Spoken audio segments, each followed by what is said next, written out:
Irena's already getting checked in. It just came off the airplane, and we are already at St. Joseph's Hospital, and that's one of Orange County's finest. And let's check out what's happening.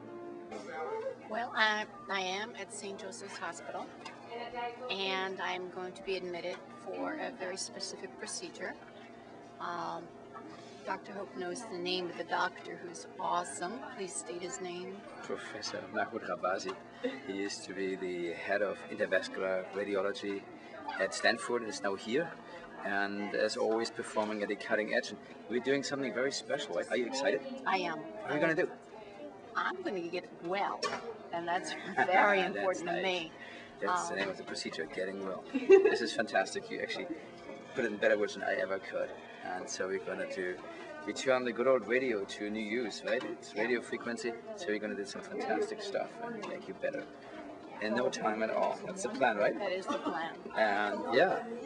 And of course, this comes from a place where the doctors in Florida actually told me, you will die. And there's no surgery and no other options. And they told me how I would get worse. And that basically he was saying that, well, had I done, this or that before. Nice, laying you on top of things. Yes. And I found it very, actually surprising, because when I mentioned to him that there is a procedure that is available that is been done for 4 years successfully in Germany, in Hamburg, Germany, by Dr. Ernest Hope, and it's patented and it's out of Stanford, he said to me, that doesn't work. Okay. And so he says, he didn't ever even speak to Dr. Hope, but the inappropriateness of that experience of this doctor and standing there and saying, if this was, real, then people would be just knocking at his door, and never have spoken, never knew anything about it. But his commitment to say to me, well, hasn't anybody told you? You will die. And stood there, and it affected me so immensely. My will to live, my joy, my commitment to heal. And so the reason I say this is because it took Dr. Hope to fly me from from Florida to California, and he flew me and sponsored me to come to this hospital, found the doctor and the procedure, and is standing by my side. So, to me, a testament, absolutely. And now you don't look any dead at all, right? You look very vibrant, and that's the beautiful thing. And so the people which are knocking on my door certainly didn't include your surgeon, but it just took taking the right steps, and we're here, and there is a sequence of wonderful things. We needed to get you connected to the right people, and this is one of the hotbeds of medical innovation, and it's practiced here in the here and now. And so we're very excited. Very excited that you're going to receive this as a happy camper, as you've always been, and one of my absolute favorite patients. And so let's get you in, because they're all waiting for us. Yes. I think they're getting nervous. So Okay, let's go.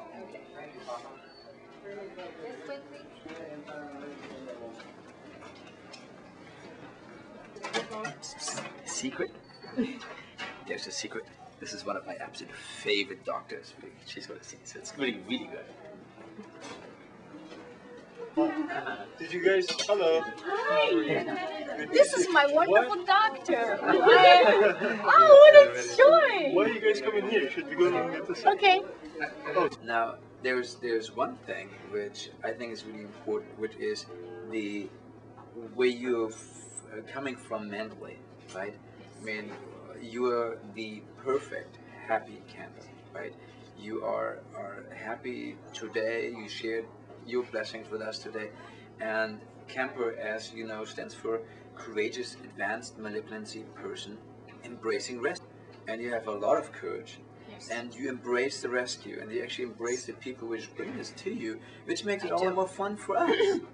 only at the end of the day when we had so many grumpy patients. But then there's these 1 or 2 patients which make our day, and we just love it. I mean, we knew why we got up this morning, and we had a chance to reconnect with another one of these great doctors. Saying, "What are you up to? Really? Oh my God!" And then next time we have somebody come into our office, we say, "Oh my God, I have to give Jim a call and see where he stands," or Mahmoud in this case. So fantastic, just fantastic. One of the things that I requested, which is quite unusual as a patient, but I asked my doctor to hold my hand. Yeah. Okay, so Yeah, privilege. Isn't that nice? Since I took a day off anyhow, I feel really useful. I said, yes, I'm really scared, but if you hold my hand, I'll get through it. So yeah. Now, how special is that my doctor has traveled from north of San Francisco, from Stanford, we are now in Orange County, and then we're going to soon be 8,000 miles around the globe in Europe in 4 days. Hamburg, Germany. But how special it is that I made as a patient a request of what I need, to get through what is necessary, and that I found the kind of doctor that not only, in my opinion, is one of the world's best, but would also be willing to be here by my side and hold my hand. Now, if ever a patient is blessed, I feel I am, and I'm so grateful that I also had the ability to ask for what I felt I needed, and that he granted that to me, and it's made the world difference. That's what I call personalized care. Strangely enough, we doctors get cut out of the privilege of holding a patient's hand pretty much at the time when we graduate from the first or second preclinical year to clinic, because that's what all we allowed to before. And it's a real privilege. I mean, we do hug a lot, so it's not a big request, and I love this. And of course, we like to be where the action is. So I would have been here today anyhow to see on those monitors what is exactly done, because that's data which no report will ever tell me the exact image of having been there during a procedure. Very valuable. So I'm old school.